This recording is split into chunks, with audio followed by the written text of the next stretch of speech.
representative of Southeast Coalition of Civil Service Activists based in Abuja in the recently concluded public hearing for the amendment of the 1999 Constitution, Southeast Zone, Barrister Okoye Kingdom Nnanji, has expressed reservations with the exercise, saying the germane issues that will foster a sense of belonging among regional and ethnic nationalities will not be reflected in the proposed amendment.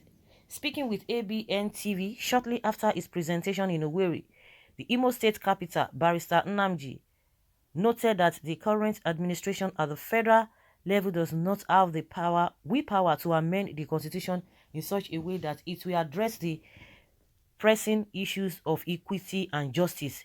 He cited the body language of Attorney General of the Federation, Abubakar Malami, who he accused of promoting northern agenda by propagating the gospel of open grazing, which allows cows to roam and destroy people's farmlands in the name of freedom of movement, as well as scandalous hate and lopsided appointments which Buhari has promoted since he came into office in 2015. According to Barrister Nnanji, the dominance of some regions and zones over the others in the country's power play creates a sense of alienation and distrust both at the federal and state levels, citing Imo State where the governor Senator Hope Uzodinma and his predecessor Senator Rochas Okorocha are both from Olu Zone. He says such practice does not create a sense of belonging among other districts.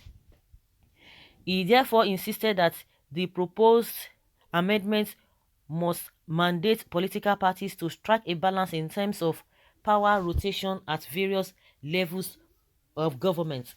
According to the activist, his concern about the process is whether the National Assembly as currently constituted under the leadership of Senator Ahmad Lawan will dislodge the northern hegemony by effecting amendments that reflect the concern of generality of Nigerians.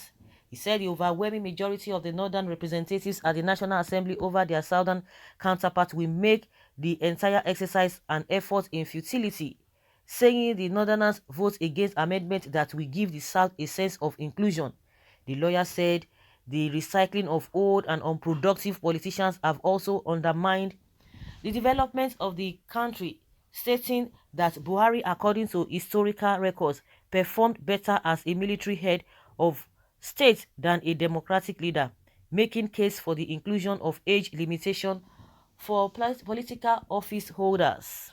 But regrettably, the ongoing constitution will not see the light of the day in terms of people-oriented amendments, in terms of what the people want, in terms of equity, justice and fairness, in terms of restructuring, in terms of resource control, in terms of giving every section of this country sense of belonging. It will not see the light of the day because by the time they put it to voice notes, it is what the northern senators want that we pass, because they will tell you they constitute the majority because their military head of state woke up and created the number of states they wanted, the number of constituencies they liked. That is the predicament we have, he said. He therefore suggested that the outcome of the 2014 confab initiated by former President Goodluck Jonathan be implemented to address issues of peaceful coexistence. Of course, what this man has said, he has said nothing but the truth. But I don't believe, because we cannot continue to go like that. And that is why, maybe that is why you see that most politicians from the south, they are always turning or leaning towards that, or having that anything can be broken if they are ready. Because most of the people, most of the politicians, even from the south as well, they are not even as good as that, because majority of them are just like oh, if I cannot beat them, I join them, in as much I'm going to be benefiting. And that is why we are, a lot of things have gone wrong till today, because they are not standing up for their people. In the face of all of this, is no matter how many they have, justice and equity must prevail. But those are the templates that has been set before now, and they are using it against them. Because when you get to hear what is coming out from Buhari, Malami, the, what is this man's name, the president, the Senate president, you know where they come from, and a lot of voices coming from that side. They don't want, and I don't know if you guys are, you are really, you have your words, or you know what what your worth is. I see no reason why you don't even want to thrive. That your talent or whatever, let everybody showcase it. But to me, I don't even want to go in that line of thought. Of course, that is what is happening. That is the practical thing. But we cannot continue to go like that. If the so-called leaders in the South cannot stand up to their responsibility, okay, they themselves, they are the ones that will suffer it at the end of the day. Because all the problems we are seeing today, we see that it's coming from that side. And that's why they will tell you that, oh, the Southerners, they are not respecting their people. Because once their people do something that is wrong, everybody will come out and bash them and say it the way it is. And that is why they love their people over there. Because anything they tell them, they'll just accept it like that.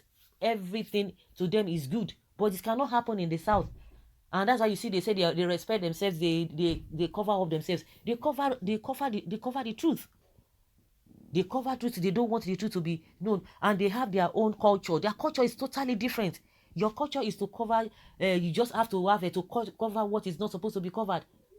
So what this man has said is just the truth and nothing but the truth. Because at the end of the day, and the people who are still helping them in the recess, they are these southern politicians, selfish ones among them, and there are so many. So all this jamboree of a constitutional review, let us see, give them a benefit of the doubt. It has happened before, so this is not the first time. People who are talking, they are not just talking or trying to insinuate. They are talking based on experience or on the past experience. In a genuine democracy, the majority will always have their way, even as the minority is allowed to have their say. I can't understand why someone who parades himself as a lawyer cannot understand the simple truth about his common democratic norm. Nigeria is not a Muslim majority country. Christians and Muslims are almost equal. Please note that the North is no longer one. The Middle Belt is standing on its own. It is this noticeable arrogance that from the North that is causing the numerous agitations we are witnessing today in the country. Claims such as this is the principal reason others are ready to leave. Don't think everybody in the North now reason the same. Don't forget, Middle Belt are different from North. There's an end to everything. When a new president emerges, he should give the North a taste of what they gave, part of the country. When they start crying, they should be ignored, just like being ignored now. Ignored now is not a crime. I don't subscribe to that. The best thing, let there be restructuring so that everybody will be on their own, because this is not oh, I will pay you back, I will pay you back. Who are the people that will suffer? It is the masses that will suffer.